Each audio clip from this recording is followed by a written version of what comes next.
The individual is the only reality, as Jung would say.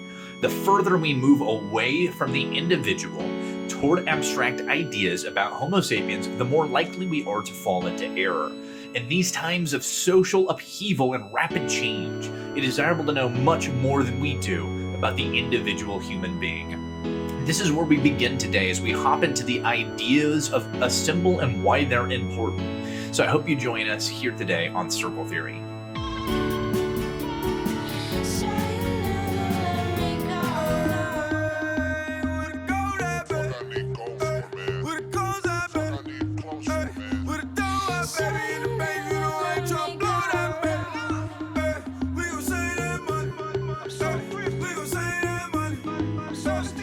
Thanks for sticking with us. If you enjoyed this content, please subscribe, check out one of our videos, or follow us on Twitter. You can find that information down in the box. So let's hop in. As Jung continues, he talks about first, so much depends upon his mental and moral qualities.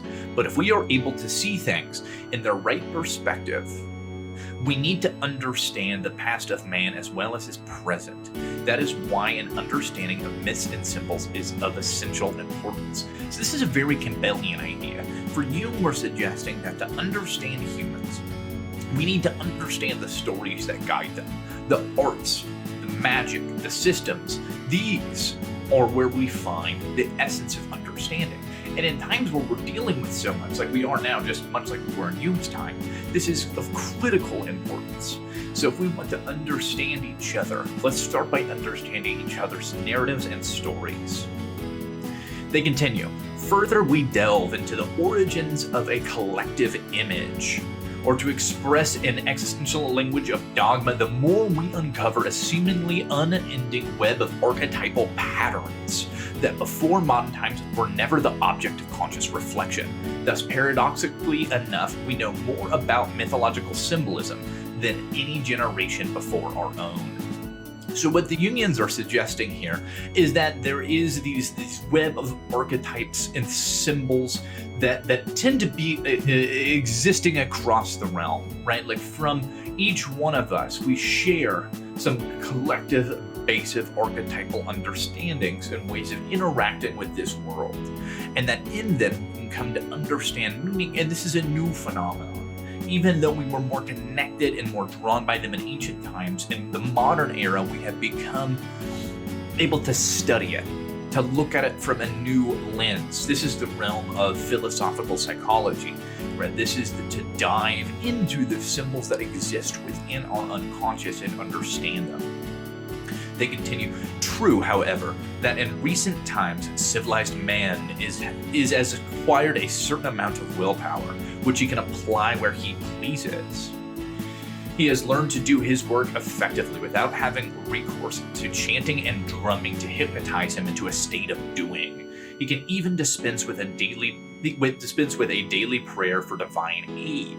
He can carry out what he proposes to do, and he can apparently translate his ideas into action without a hitch, whereas the primitive seems to be hampered at each step by fears, superstitions, and other unseen obstacles to action. The motto, where there's a will, there's a way, is the superstition of the modern man. So the Jungians here are suggesting that we have reached a spot through consciousness, through breaking away and using different forms of symbols and tools to be able to bypass some of the ancient ones that were required, right? We no longer have to hypnotize ourselves into doing things. I think that's a bit of a stretch because when I have to write long papers, I have to hypnotize myself into doing it, but that's just me. But this new superstition has developed, a new mythos, a new set of ideas and archetypes in which we use to impact our behavior. They say, yet in order to sustain his creed, contemporary man pays the price in a remarkable lack of introspection. He is blind to the fact that with all his rationality and efficiency, he is possessed by powers that are beyond his control. His gods and demons have not disappeared at all. They have merely got new names. What a powerful statement there. Right? What the Jungians are suggesting is that we're not that removed, right? We like to think of ourselves as so evolved. But the truth is there are still innate things in us that propel our behavior without our conscious awareness. These are things that they hop into, right?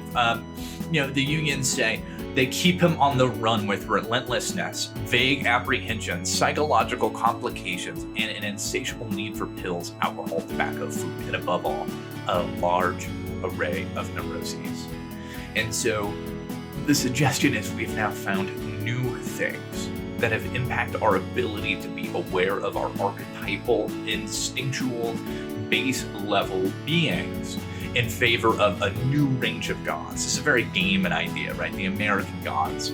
But that for us to be able to connect with the collective unconscious, as you would suggest, and we'll get into later, we need to be able to free ourselves from some of these things. This is where symbols become important. Symbols are how we represent these things, because we are incapable of communicating them in any other way. This is the value of art, music, symbolism, film, media. And that's where we wrap up for this video. So if you enjoyed, please stick around. We have a lot more Jung to cover. Check out one of our other videos, and I hope to catch you next time here on Circle Theory.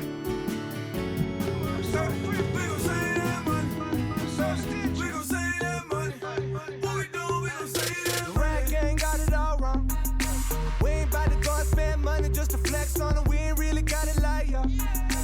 I'm the type of motherfucker that'll check the check.